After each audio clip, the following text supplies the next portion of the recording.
Reflections with theologian Father James Bacik, lecturer and campus minister at the University of Toledo. And you say that Jesus shuddered before the mystery. That he shuddered before the mystery. Can you say that Jesus really had real anxiety about going to his death? Can you say he really got angry? You have to be able to ask those questions to be able to see if you really believe Jesus was human like us. Today on Reflections, Father Bacik talks with Dr. Jeffrey Grubb, who is the Director of Religious Studies at Lourdes College. Father Bacik and Dr. Grubb will discuss the last temptation, the humanity of Christ. And now, here is Father Bacik. Jeff, I like to talk theology with you. I always enjoy that. You bring a nice balanced sense to things, it seems to me. And I find that we agree a lot. Maybe that's why I like to talk with you, although I should like to talk to people I disagree with also. But you and I seem to be on the same wavelength very often, and I suppose that I find that affirming. I do theology because it's fun. I enjoy it, and it's an attempt for me to make sense of what I believe, and at least to some degree. We're dealing with mystery, so you never overcome that. But I do it because it's a lot of fun. And yes, you're right, we do agree a lot of the time. One of the things that theology is to do is to help us to understand who Christ is, to answer the question, who do you say that I am? And throughout history, the Christian affirmation has been trying to keep two things in tension. One is that Jesus Christ is truly God, and also that Jesus Christ is truly human, one of us. And so throughout history, there's always been people who have had trouble dealing with that. You're an historical theologian, so you know something about those early centuries and the great struggles we had over our understanding of the Trinity and over the understanding of Jesus. What we have to remember is that in the Scriptures themselves, we get a very functional style of theology. It's not true that we don't have theology in the New Testament, and that starts only after the New Testament period. That isn't true. We have theology in the New Testament. In fact, we have it whenever people think seriously about the divine-human relationship, about who they are and where they fit in the great scheme of things. We have people doing theology. So right within the New Testament, we have different theologies. We have a Pauline theology, that sees Jesus Christ as the second Adam, for example, who comes to give new life that was lost long ago. In Mark, what do we see? Jesus is sort of the hidden Messiah that has to sort of play down his identity. In Luke, he's the compassionate one, reaching out to help people. In Matthew, he's the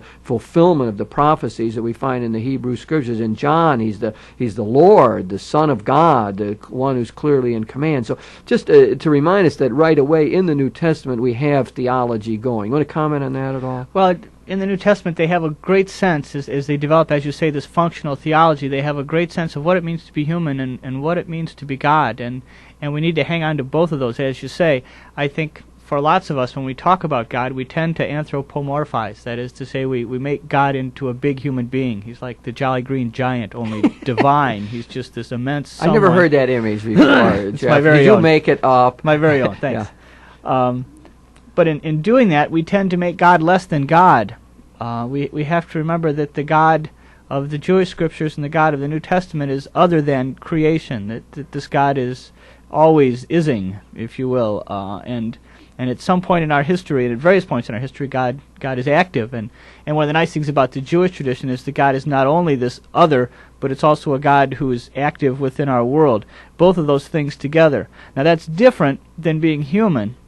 To be human is to be a creature. To be human means to come into existence at a certain point and to die at a certain point. And that's why these controversies in the early centuries were so strong. As we look back at them, we might not have a good sense of them because we say, oh yeah, well, God's like a big human being. Saying, well, no, God is nothing like what it means to be human. To be human is to exist for a short time and to die. God always is. How can we say both of those things coexist in a particular someone called Jesus of Nazareth? And that's the problem. Yes, and that, as you suggested, created great controversies in the early church as they tried to figure out how you could understand Jesus and the Spirit and the Father, how you put that together. That's our whole doctrine of the Trinity. And then how do you understand the very identity of Jesus? And one of the things that happened was that the functional language of the New Testament, the Aramaic spoken by Jesus, and then the categories translated translated into the Greek in the New Testament, how do you move from that into the more Greek philosophical world that wanted to know not so much what Jesus did, but who is he? What's his nature? What's his essence?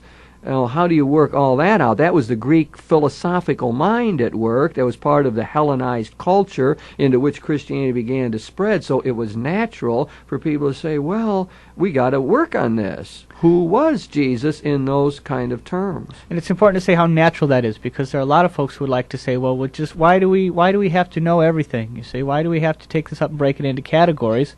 Let's just say with the biblical language. But the fact of the matter is, once you move out of that biblical world, that biblical language becomes less and less helpful. It's not understood well by the people who don't own that culture out of which the New Testament emerged. You can take all the common images in the New Testament of Jesus that way, and unless you know something of the Hebrew Scriptures, you won't make head or tail of them. What does it mean to say Jesus is the Son of Man if you don't know the book of Daniel? What does it mean to say he's the suffering servant if you don't have some sense of the suffering servant songs in Isaiah that's drawn from? No, what does it mean to talk about Jesus as the new Moses unless you know the Exodus story? So all of that is connected in. And of course, part of the way we try to educate people about Jesus is to teach people that background so that when they read the Bible and hear it in church said that Jesus is the Son of David, they will know something about the great Jewish king who lived around the year 1000 and was well known as the one who spoke poetically about his relationship with God.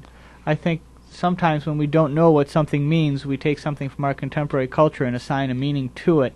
And you can move far afield from what the words meant in their original context and lead to misunderstanding rather than understanding of the text. So you're right, we've got to continually be going back to those biblical images so that we can unpack what Jesus is about. You know, one thing that has sharpened this whole discussion, Jeff, in the contemporary scene is the movie, The Last Temptation of Christ, based on a novel by Nikos Kazantzakis called by that same title, and movie directed by Martin Scorsese, which created a great stir, but I find has been seen really by very few people. But it has raised anew some of these questions, especially about the humanity of Jesus. But I guess I still need to set that historical context better, because there's been two things that have generally gone wrong with the understanding of Jesus. In the early centuries, we had a heresy that was known as subordinationism, which is really a Trinitarian heresy that said the Logos, or the Word, the second person, was somehow subordinated to the Father. But then when the Logos, the Word, became man and walked this earth as Jesus of Nazareth, we got a subordination. We weren't able to say that Jesus really was equal with the Father. And so the church got together, and you had Arius, a priest in Alexandria, who was talking about Jesus like a demigod, about a half God and half human, and was a form of subordinationism. So the church gets together, and it has a council, the Council of Nicaea in 325. And they end up saying, well, no, that Arius is wrong here, and the subordinationists are wrong. You have to be able to say that Jesus was consubstantial with the Father, was of the same essence of the Father. You got to get an identity here. You must affirm the true divinity of Jesus. And it's, by the way, I want to mention that Arius was sort of a Newman Club moderator in this university town of Alexandria, where all these intellectuals wanted to know what it really meant. I was trying to leave that out, but go ahead. But go ahead, make the point. And people found him to be very attractive, and they were very impressed by the things that he knew. And he had a great following. A lot of people like that idea that the Son is somehow less than the Father. Immediate problems, though, either you're God or you're not, and it's difficult to be a secondary kind of God.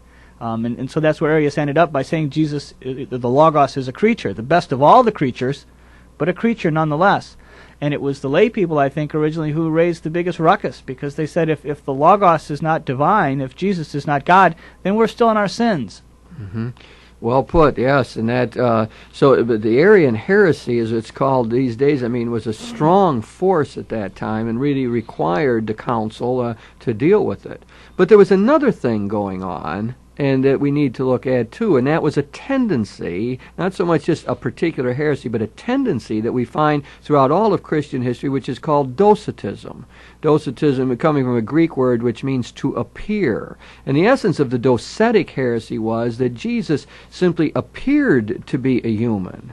That the body of Jesus was like a facade or like a puppet that the Logos used to make an appearance in this world. It took various forms. I mean, sometimes they claimed that Jesus didn't have a human will. He had only one will, a divine will. Sometimes it was a feeling like Jesus didn't have real emotions.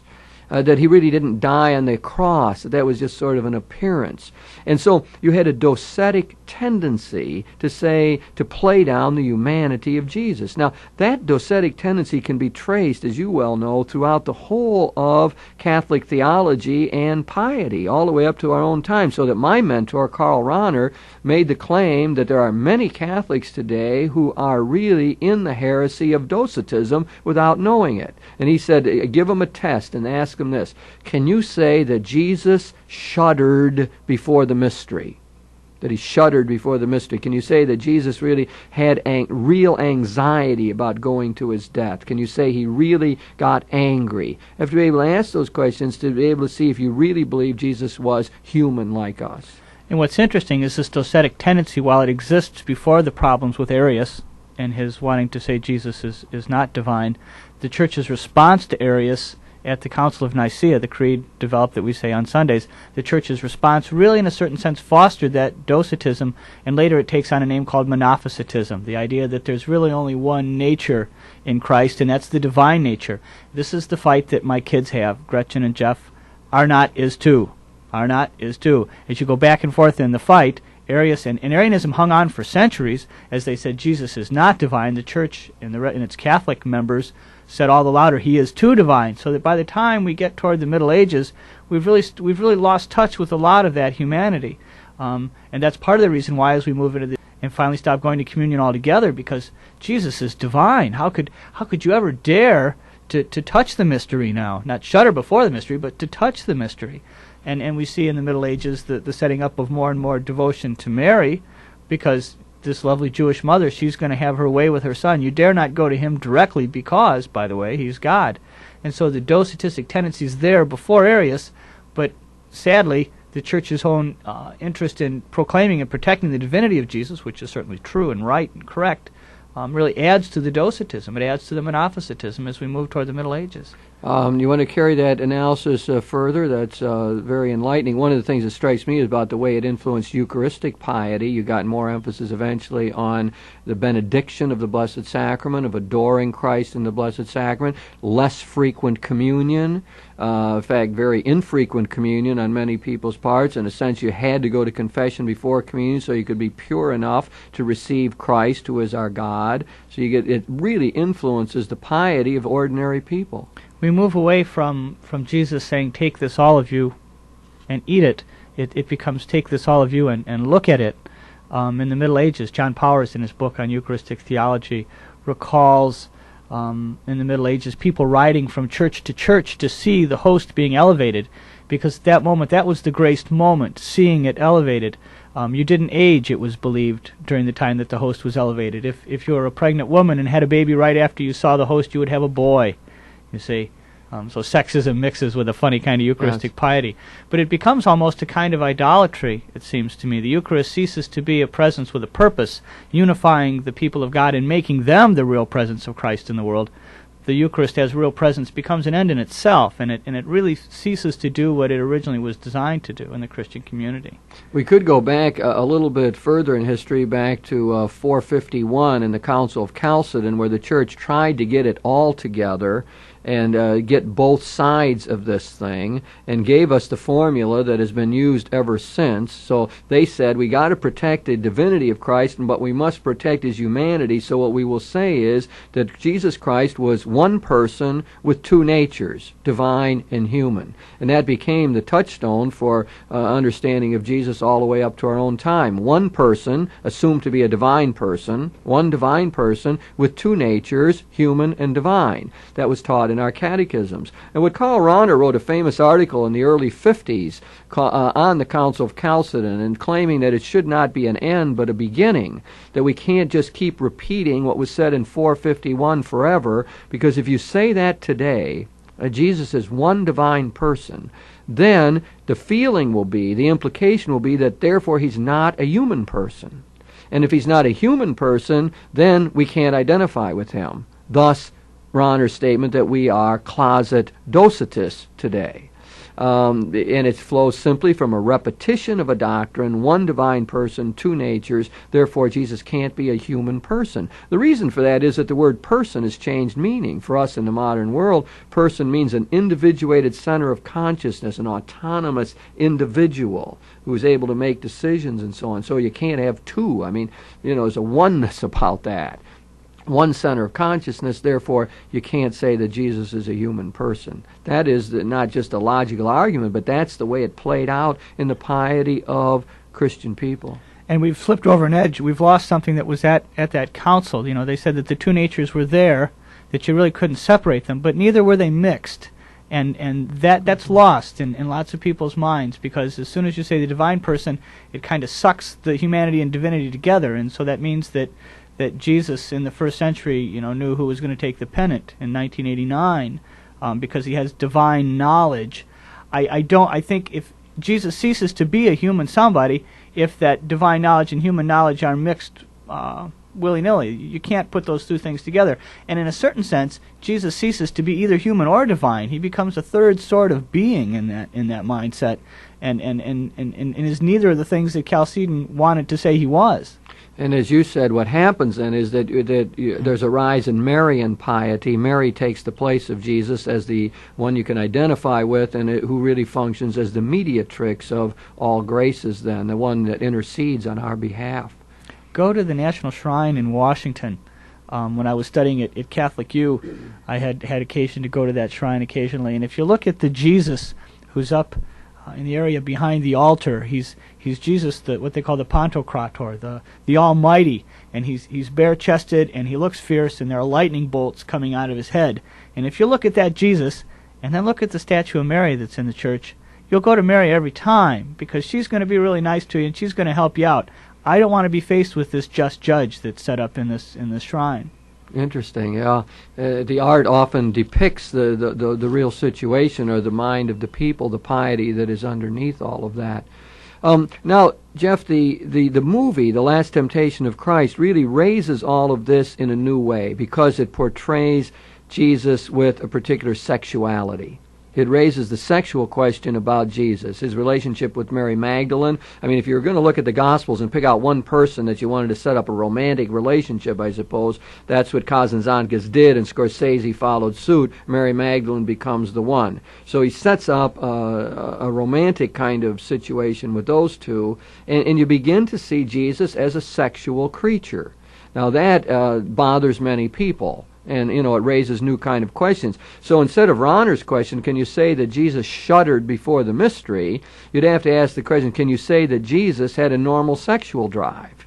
Can you say that Jesus would have known sexual temptations? As the letter to the Hebrews said, Jesus was tempted like us in all things except sin, tempted in all ways. And so could you say that Jesus was tempted sexually without sinning? So they got a new kind of criterion and a new sharpness to the question about the humanity of Jesus. And more than tempted sexually, was he a sexual person in the best sense of what that means? Jesus is a Jewish man of the first century. He's gendered, and so that when he deals with other men, he deals man to man, and when he deals with other women, with women, he deals with them male to female. And so we have to say that Jesus was sexual. And there's a certain sense in the Incarnation where God really affirms our sexuality as being a good thing, that God, the Logos, as Logos, becomes one of us and takes on our sexual situation, a condition of being human. When God made the creation in the book of Genesis, he looked down and he made things and he said they were good. And when he made males and females, he looked down and said, that's very good. That's right. And so there is a sort of a positive sense right away about human sexuality. And so Jesus is portrayed in this way. I think, the logic of it is this. If Jesus is truly human and like us in all things except sin, and if sexuality is a dimension of human existence, not just a part, I'd rather say it's a dimension Sure. of who we are. It influences our physical being and our emotional life, our imaginative life, our relationship life. I mean, it is woven into what we are. So sexuality stamps our very being. As you well put, we relate to our world as either male or female. And our sexual drive and orientation is built into what it means to be a human being. If all of that is true, then the logical conclusion is that Jesus is a sexual creature, relates to his world as a male living in the first century of the Common Era. I was very taken in the film with the relationship that Jesus had with Judas. Here's a very manly, wonderful, warm, brotherly kind of relationship. They embrace and they cry. I mean, there's real feeling there, and that's in the broadest sense of what it means to be sexual. That's a wonderful kind of sexual relationship. It's not erotic. It's not genital. But it conditions the whole way that those people dealt with one another. And I think it gives us a better picture probably of how Jesus did deal with his disciples, with his friends, as they're called in John's Gospel, that these were people that were very dear to him. Yeah, I mean, and of course that's vitally important to see the friendship side of it, because Jesus did have special friends. That's the other thing that you would say about this, is that Jesus would have special relationship with some people. There'd be some people who would be more attractive to him. There'd be some women that he would like to relate to better than others. There would be some that he would find more sexually desirous than others. And that's just as part of being a human sexual creature. So that idea that Jesus had special friends in the gospel, I mean, begins to ring true to us, I think, in terms of human nature. I very much, too, like the notion, as we see in the New Testament anyway, of Jesus' women friends. They're very important. Jesus teaches them and treats them as full and complete human beings. And given the culture and given the times, this is a very odd thing. You don't talk to women generally on the street, and if you had women in your company, that certainly makes the whole thing suspect, because women were pretty much bound up and wrapped up and kept tied up to their fathers or their husbands because they're their property. We see no indication at all of Jesus doing that in the Gospels. These people are his disciples. The whole story with Martha and Mary. Mary's sitting there, and Martha says, "Look, I'm doing all this women's work. Shouldn't she be part of it?" Jesus' answer essentially means she's chosen to be a disciple, and she can be a disciple. Women are my disciples. That's a great point, and I think that one way of saying that is that the women were excluded not just from much of the social interaction, but they were excluded from the religious discourse very often. It would be odd for women to partake in the religious discussions within the Jewish community, and so Jesus breaks another taboo there and brings the women right into that sort of important discussion about what their faith meant to them. As the Mishnah develops down the road from this time, there are some 613 Mishnaic laws that the Jewish male is supposed to observe. The woman only observes 365. She's a lesser sort of being. She's incapable of doing the things that the men do. She's ritually impure a lot of the time because of her menstruation. And we don't see Jesus shying away from women on any of those accounts at all. He gladly attaches himself to them. So we would say Jesus is not only a sexual creature in the Gospels, but he's an enlightened sexual creature. He's one that moves beyond the barriers and the taboos of his time, and he shows it especially in the way he interacts with women.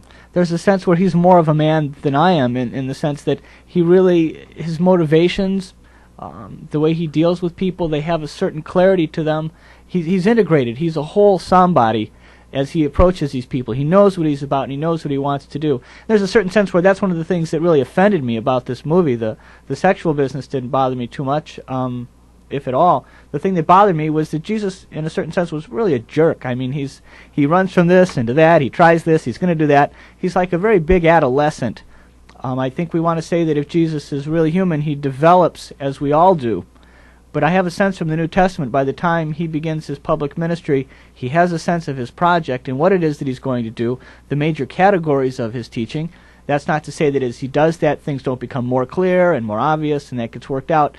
But the Jesus of this movie had no idea what he was doing. It was, I'll try this didn't work, all right, let's all leave and we'll start again.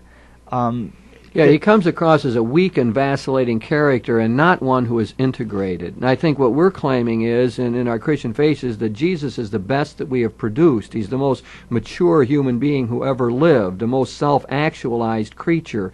And he had his head and his heart together, and that's why he made an impact on people. If there's one thing that's clear in the Gospels is that Jesus spoke with authority. Amen, amen, I say to you. There's a strength about it. So his humanity is one that has great integration and focus. He comes across as a person in charge of himself, who's able to dispose of his energies in trying to serve others. The movie misses that. That's a great indictment of the movie and of Kazantzakis' own picture of Jesus. He's too weak and vacillating, almost a Hamlet-like character who can't figure out what he's supposed to do. That is not faithful to the Scriptures at all. One of the things I like about contemporary theology when talking about Jesus is we move to a more sacramental kind of notion. Instead of talking in terms of persons and natures, we might want to say that Jesus is the way that God is spoken humanly. That just as Jesus is the face of the Father. Yes, yeah. And it's very nice in John's Gospel. Philip says we want to see the Father, and Jesus says this is what the Father looks like. If we take God and translate God into human terms, Jesus is that translation. And so Jesus can be fully and completely human, and yet be the way that God expresses, dare I say, herself in our world. It's a much better way to go after it, it seems to me, and I think it does speak to people's experience. I agree with you. And all that becomes concrete and real in certain parts of the movie. I like the scene from the wedding feast of Cana. It's a simple, it's not long. Jesus multiplies the wine and sort of makes a nod to the head waiter. And I think, if I remember correctly, you see Jesus dancing then in traditional Jewish dance. He's part of the party. He fits in, and his humanness comes across nice and gentle at that point. I didn't say that quite right, but I mean, it's believable, credible. Mm-hmm. Maybe that's what I want to say. The dancing part of that scene I liked very much, and the parties involved. The changing of the water and the wine was kind of a parlor trick. I mean, the way it was portrayed, like that, no. I thought it kind of cheapened. And as I watched that, I thought to myself, maybe it's not possible to take stories that are literature and the impact that they have as a printed word and make them into a movie without them appearing to be, Harry Blackstone or something. There's hokey parts of the movie, and that might be one. There's some that are worse than that, where he throws seeds in the ground and they suddenly sprout and so on, and that really is objectionable, I think. But, Jeff, what we've been trying to get at is the humanity of Jesus, and we're trying to let the movie The Last Temptation of Christ move us in that direction, and indeed it does. It helps us to affirm that Jesus Christ is like us in all things except sin. He was a person of faith. He prayed to the Father. He was a sexual creature, but he was a together person, a self-actualized individual. In fact, he was so human, so thoroughly human, that it's true to say he was God in our midst.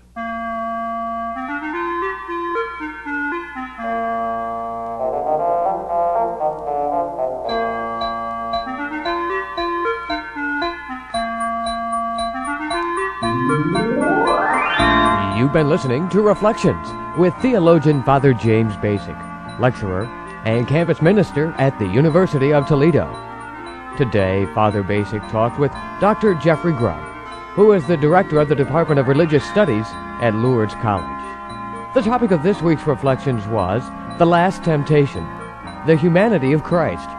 If you have any comments on today's show or suggestions for future programs, please write Father James Bacik, Catholic Campus Ministries, 2086 Brookdale Drive, Toledo, Ohio, 43606. Funding for this program was provided by the Catholic Communications Commission of the Diocese of Toledo.